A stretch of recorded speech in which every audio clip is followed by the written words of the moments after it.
Hey guys, thank you so much for checking out this week's Ops Talks. I really want to encourage you and invite you to register for the Rentley Summit that is coming up in September. Tickets are going fast, and you're going to be a part of a conference that has the largest single family and multifamily operators in attendance.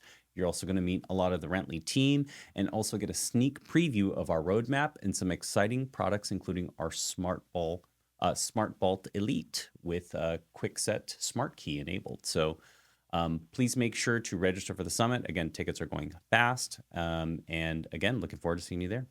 Welcome everyone to this week's Ops Talks hosted by Rentley. Really excited to have another guest on here that co-founded a company that you may be familiar with. They're called Rentley. I know in a previous episode, we had Rentley's CEO, Merrick Lackner. And I'm really happy to introduce a friend, a mentor, one of the most innovative people I've ever met, and I've had the pleasure of working with him for almost 10 years now. Launched a couple products together at Rentley, and again, it's a real treasure to have him. Mr. Clark Lee, CTO and co-founder of Rentley. Welcome to Ops Talks. Thank you. Thanks for having me. Provided in support by you, since you're a sponsor of Rentley. So, no, we really appreciate you being on the show. I know your time is very valuable. The way I like to do these talks is we begin at the beginning. So for the audience, tell us a little bit about you and kind of your background and your journey to Rentley. Yeah, sure. My background is in computer science. So my background is from college software, and then I worked in the public health software industry for about 8 years. And then I went back to school for an MBA degree. And then after the MBA degree, that's when I started Rentley. What led you to want to pursue a degree in engineering? Was that something that your parents advocated for? Is that just something you were always interested in? I always have interest in engineering. I mean, I joke about it that I'm not good at anything else but engineering. So that's how I picked the path. Yeah. I think my interest started probably in elementary school. Really? That early? We had a coding, we have like a coding interest group after school. And Okay. I went there and we started with the turtle coding with Logo. Okay. I don't know if you heard of it. No. It's you're supposed to use the turtle to draw pictures. Okay. You write code and then the turtle move forward, leaves a line, and then you can turn left, right. I found it very interesting. So ever since elementary school, I'm interested in coding. What kind of rig did you guys have back then? We're talking like you were programming in DOS? Were you running in That's before 3-point DOS. wind? It was That was before before DOS. DOS, yeah. What operating The system and language computer? is called Logo. The language is called Logo. Yeah. Was it running on like Compaq or what kind of just Logo? Yeah, just it's a machine with the keyboard that's attached to a monitor, everything all in one. Really? It's very old school. I remember It's kind of like an Apple computer, but Yeah. it's even before Apple. So our first computer that I ever learned anything on was first it was Apple IIc was my first, and then we got bumped up to a TRS-80. Do you remember TRS-80, the Radio Shack computers? I have not touched those computers, but I'm sure it's very interesting. So you came up, you started, you went to Berkeley to pursue a comp sci degree. I'm sure that was a very grueling undertaking for computer science. A lot of long hours. It's competitive. It's yeah. very competitive. And then you went to work in healthcare. Why the leap to healthcare? You know, I've always have interest in building applications. There's just a range of area that you can focus on in tech. You can focus on building the tech, and then you can focus on using the tech. I'm on the second group. Yeah. My interest is always, how do I use this technology to apply to solve someone's problem every day? Right. So my interest is building application. I happen to land in a company called Atlas. They're a healthcare company. Right. That's where you met Bejoy, right? That's where I met Bijoy. Mhm. Yes. He's on another Ops Talks episode. Watch that one if you haven't. I find it very interesting. How do you convert a paper form? Back then, that's like, 20 years ago, Right. where people are converting paper into digital, right? Mhm. So I find it very interesting. How do you convert something that you used to fill out on paper and then digitize it? Right. And how to do it systematically, not build it for every single different type of document, but Right. how do you generalize that in a way so that you can digitize all sorts of forms. Right. So I find it very interesting. What led to the move to Rentley? Like where did that start? We've heard Merrick's side of the story. That's another episode, by the way. Let's hear how that engagement happened. How did that start? And was this at the same time you were at the Atlas Group as well, or? I was graduating from my MBA classes, and I was trying to figure out what to do next.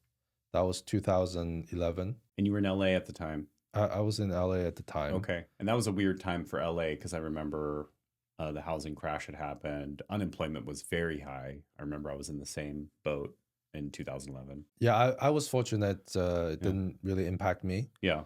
And that was a good thing, being in public health or healthcare. It's pretty stable. Mm-hmm. At that time, I was graduating from MBA, and I was looking for a new challenge. Mm-hmm. MBA was extremely hard. I mean, talking about computer science being hard, MBA actually is even harder, at least for me. Yeah.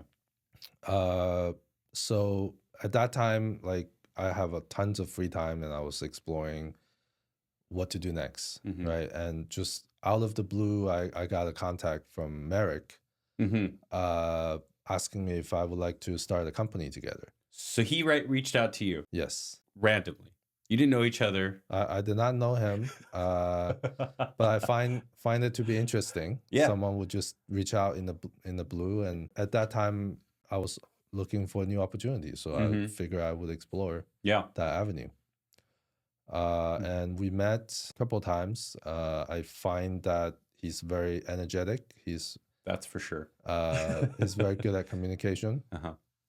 So I think that complement my skill sets very well. It's a hunch, right? Like, you gotta take the leap of faith at some point. After a few conversations, I decided to give it a try with Merrick. Yeah, we both put in $10,000 in the beginning to start of your own money. Yes. Yeah. Wow. Yeah. That's a big undertaking, especially at a business school when you spent a lot of money to go to school. The money is not the big factor. Yeah. The big factor is me quitting my work. Yeah. To start something new. Like, that loss of income actually is the biggest factor that I would say. So it's funny that you're really telling this story. We actually have a big parallel. We both left healthcare, went into MBA programs, and took a big risk after that. Because similar to you, I was in healthcare during the housing crisis, and I was applying to MBA schools. My parents were like, "Why are you leaving a steady job to go into a very volatile world?" It was a fully employed business school, meaning I was going to work and going to school at the same time. That's a lot. And you graduated and said, "I'm out." Yeah, because I'm the only income earner in the family. Right. So that's a big risk that I took. Wow. Did you have kids at the time when you made that decision, or no? Yes. You did? I had 2 kids. Jeez. It's so gamble. Wild a decision that I couldn't even tell my parents until, like, Rentley was, like, we're 5-6 years into it. Rentley was stable. Then I was able to tell them. You didn't tell them for 5 years? Yeah. Are you serious? They didn't catch on? Yeah, my dad at the time had some health issues. Oh, okay. So I didn't want to make You didn't want to add to it? I didn't want to make it worse. So you kept it from them for 5 years, and you got away with it. Yeah. And tell me, like, as you were starting Rentley, I know Merrick had alluded to the fact that you guys tried a couple of different ideas. It sounds like you went through some sort of changes with what Rentley would be. It eventually landed on what it is today with self-guided touring. What for you was the point where you're like, oh, this isn't working, or this is working? I mean, did you have a point in time where you're like, oh man, this is happening. This is going to work. When we met, we discussed a wide range of industries Right. that we could work on. Mm. Merrick actually is very interested in finance, Yeah. stock markets. Mm-hmm. At the time, I didn't see a good application for stock market, even Right. though hindsight, we could have built Robinhood if that was Coulda, shoulda, woulda. discussed. Yeah. Because at that point, we want to leverage the fact that there's new smart home, there's a social network, Yeah. being really popular, and then it was also Web 2.0 era. I mean, there could have been a lot of avenues we took. Right. I don't believe Rentley is the only correct solution we would have arrived. Mm. Depending on what conversation we had at the time, we could have went to another industry, done another company. It's possible. Yeah. I believe in people and compatibility, right? Even if you look at the engineering team, it's not about knowing what is the end result and then just building that, but more of an experimentation process, letting the engineering team also in the product building and design process as well. Yeah. So I look at it as training people, more of collaboration with other departments, other people in other job functions. Your question is specifically around Rentley. When did we decide to pursue, I guess, self-guided touring? Right. That's what Rentley is most known for. We had few discussions around what industry we want to do. We both expressed desire to make the rental industry better. Yeah. Because of our rental experience in Berkeley being very difficult to find a place to live. And we want to make that process better. Right. So you had a shared pain of Berkeley leasing experience that drove you to think, hey, there's a problem here we can probably solve for. Right. And then specifically around self-guided touring, what led us to self-guided touring? After we decided we want to work in the rental real estate market, we picked the name Rentley. So we actually had the name Rentley before we knew we wanted to do self-guided touring. And at that time, we were doing market research, product research. So Merrick contacted some property manager, some landlord / property manager in West LA. Okay. And basically we told the person, hey, we'll lease out your place for you. Just pay us $100. $100. That was the ask. That was the Just ask. give us $100. It's about product research, not about the money. Right. That's the key about champion client, by the way. Yeah. When we build anything new, we have to have a champion client in place. Help guide us. Give us feedback. We were just having a big conversation about this before. So it's there. You don't want to design in a tunnel in a vacuum, right? Right. So this understanding is there in day one. Merrick found a champion client for us. I was the one in charge of putting ads online, and at the time we had the idea of, what if we do video touring instead of photo touring or in-person touring. Okay. So I took the video, put it online, and I started taking calls for that property. Sorry, let me stop you there. So you're actually working backwards. You're like, hey, I'm going to lease the property. I don't know how I'm going to do it. Right. I'm going to take your 100 and figure out how to do it. Yeah. And see if I can scale it up. I have no question that I'll be able to lease it. The question is how can we do it most efficiently? That's really interesting. And that's scalable. So then I started taking calls for that rental property. And over the weekend, I took like probably 10 calls. And every single one of the calls goes in 2 questions. Number 1, is the property available? And when can I see it? It's always those 2 questions. Those 2 questions that you were so basically it's always those 2 questions. It was a form of like almost research. It is getting research. These intakes. Yeah. It is research. Yeah.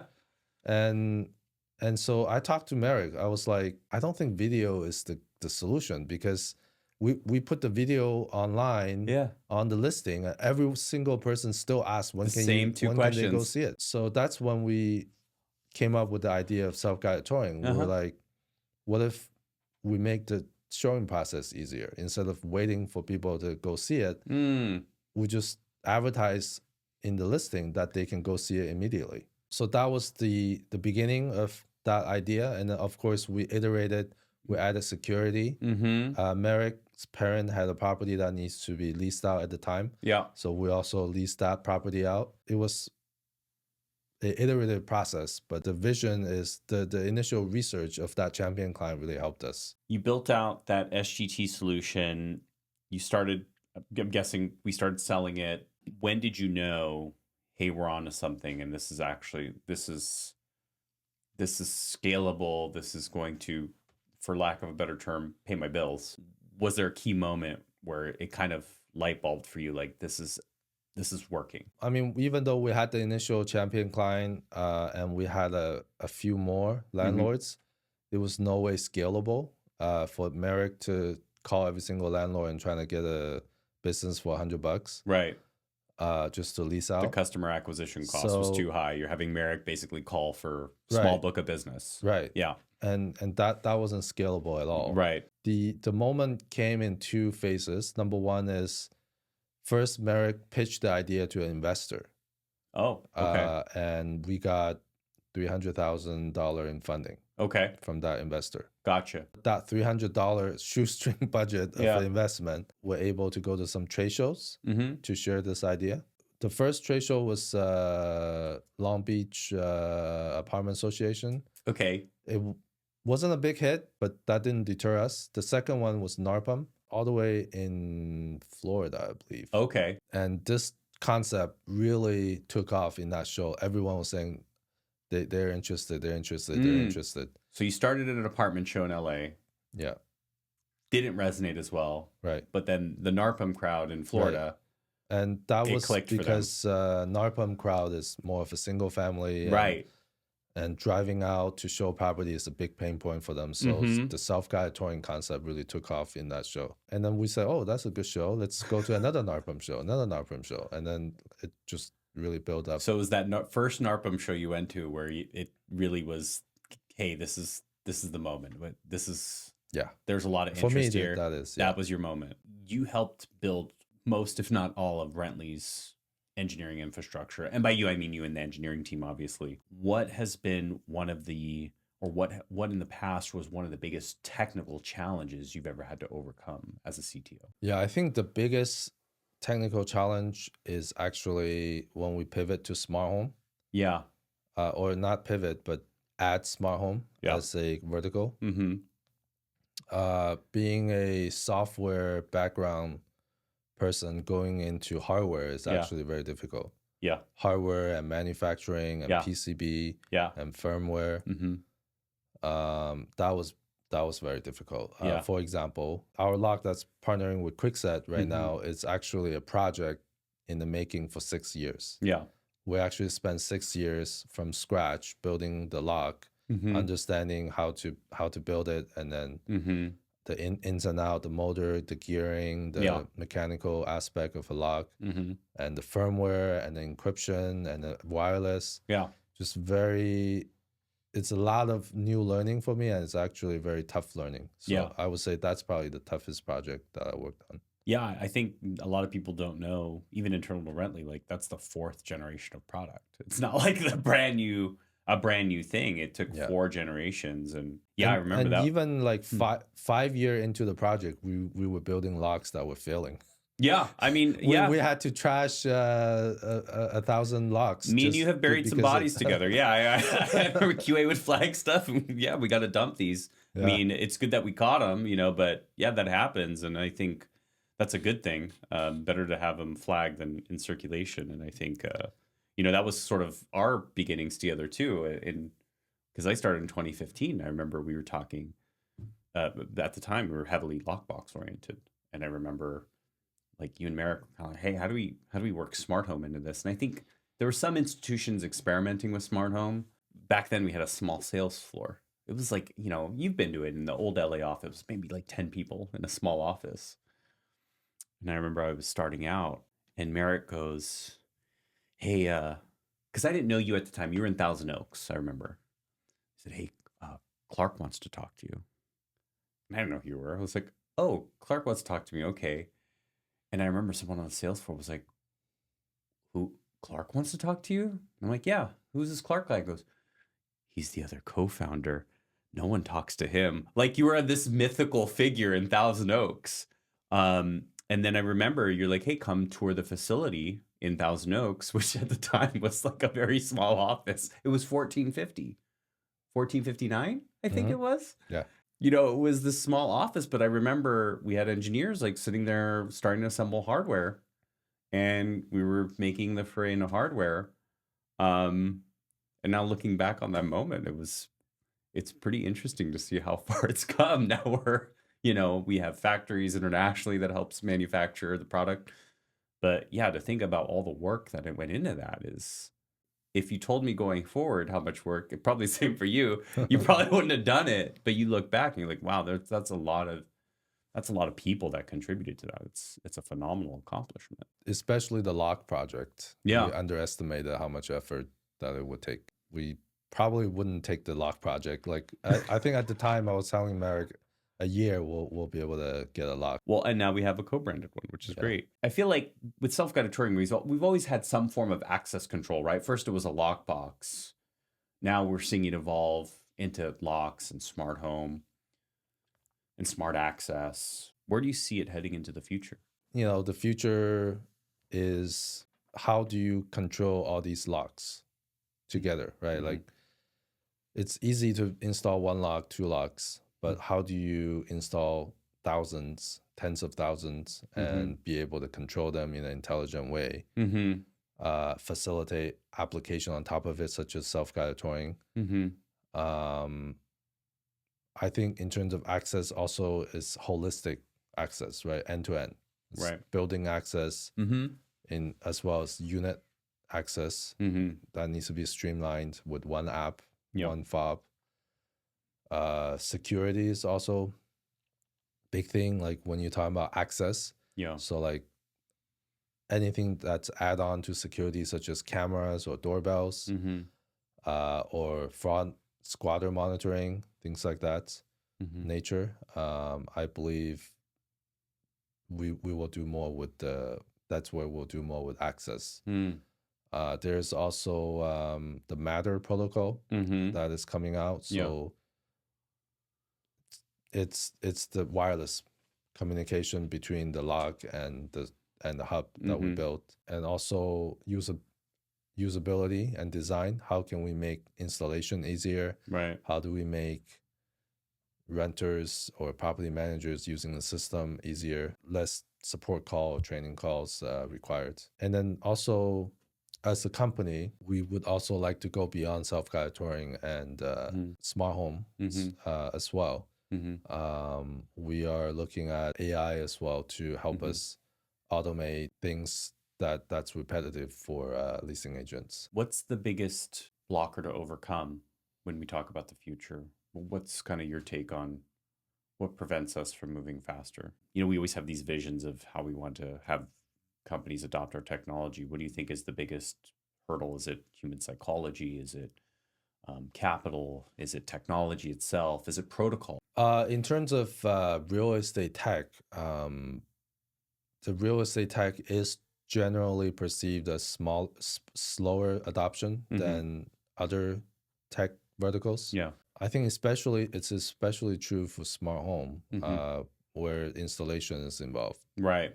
It's not like an iPhone or a laptop. You just ship it to the user and immediately they can use it. Right.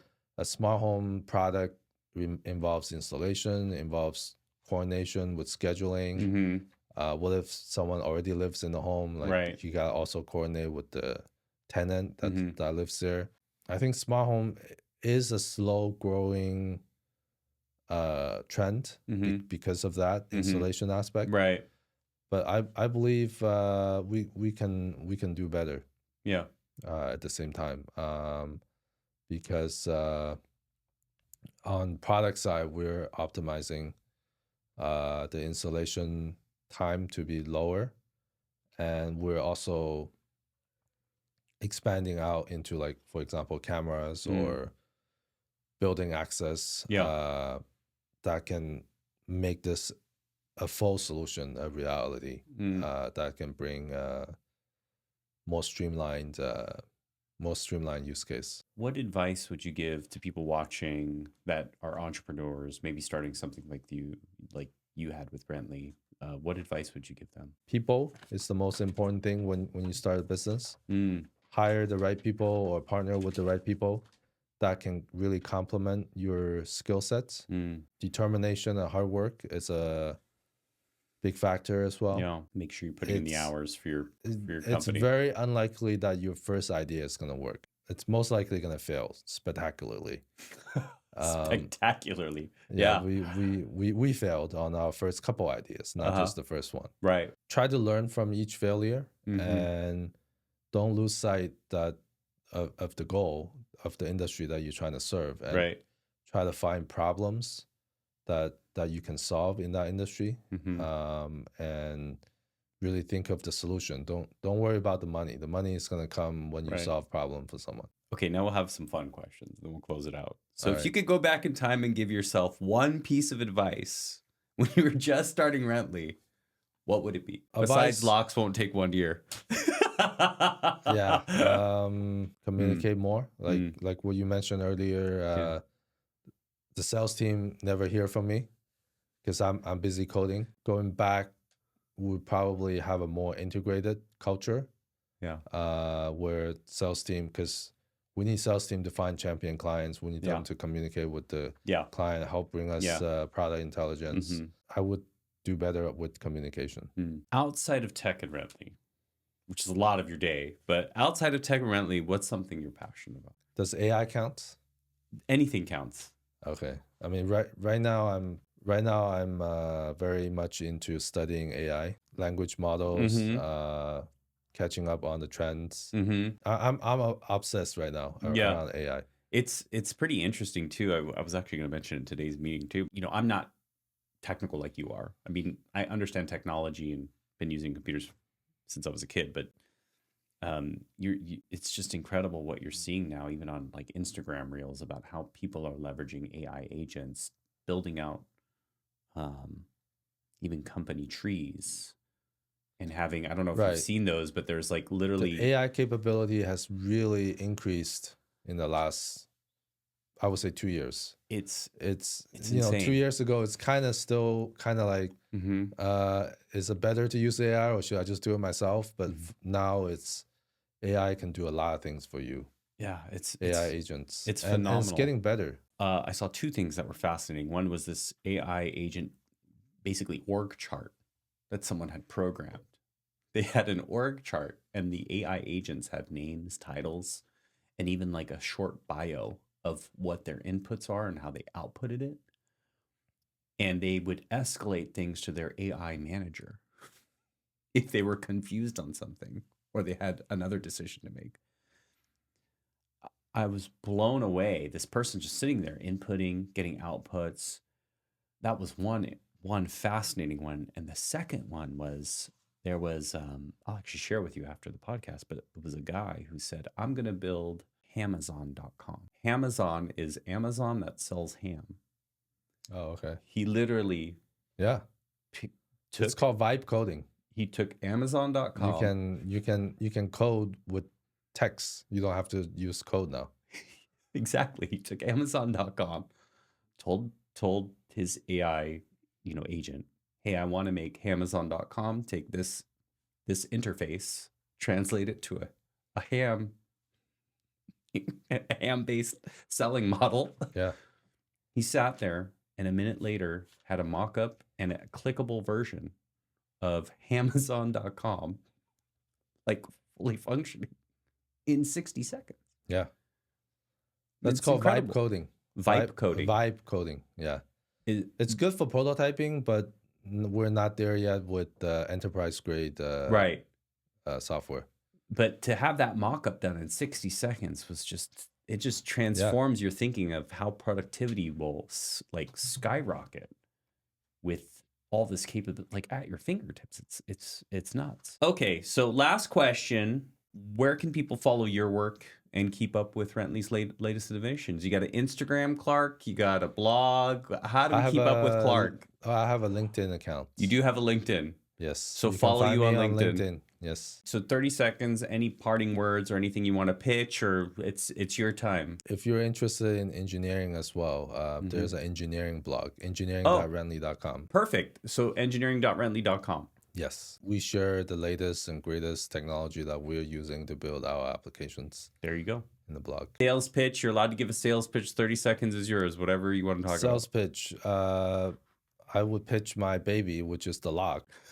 about. Okay. It's a Quickset Rentley collaboration project, Yes. co-branded project where Quickset manufacture for us, and all the latest and greatest self-guided touring tech is in there. Yep.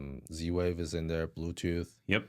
It's a great lock for the rental market, actually. It's really exciting. We've been able to really partner with Quickset. The joke I tell Quickset, we talk about is that, 10 years ago, we started our first conversation with them.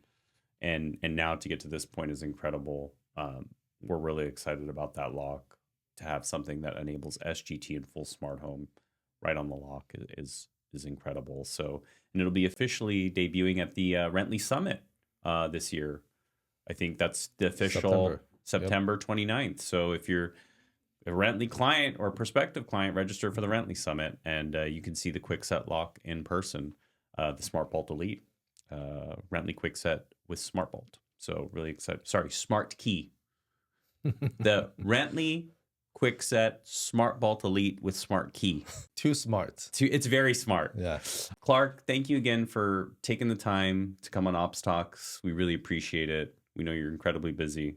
So thank you so much for being a part of the show. Yeah, thank you for having me. For all you Ops Talks viewers, check us out on our next episode. Again, we had Clark Lee here. Really happy to have him. And please make sure you like and subscribe and hit that bell. Do people say that? Hit that bell, right? That's a thing. Whatever that means. Just follow us, subscribe, and looking forward to seeing you next week. Thanks again. Take care.